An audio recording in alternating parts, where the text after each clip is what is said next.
গরম হয়ে গেছে, কড়াইয়ের মধ্যে তেল দিয়ে দেবো। মাছগুলো একে একে করে ভেজে নেব।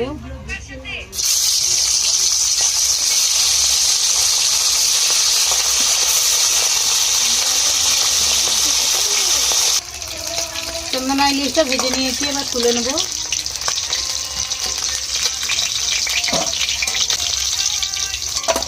ফোড়নে তেজপাতা দিচ্ছি, কুচানো পেঁয়াজ দিচ্ছি,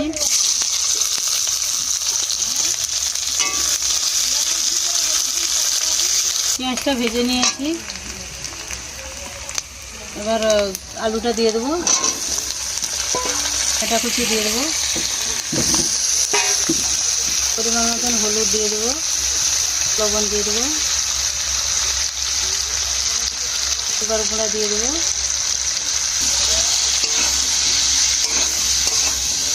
দিয়ে একটু কষিয়ে নেবো। যেটা কষানো হয়েছে নাকি দেখে নেবো। তেল দিয়ে দেবো,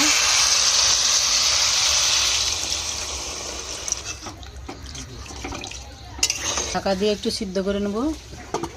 মাছটা দিয়ে একটু ফুটিয়ে নেব।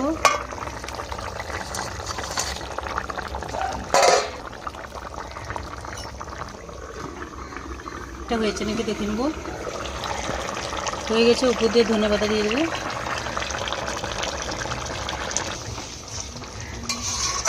আর ঢেলে নেব। চন্দনা ইলিশ দিয়ে আলু দিয়ে টমেটো দিয়ে ঝোল রান্না করেছি। রেসিপিটা কীরকম হয়েছে আপনারা দেখে কমেন্ট করে জানাবে।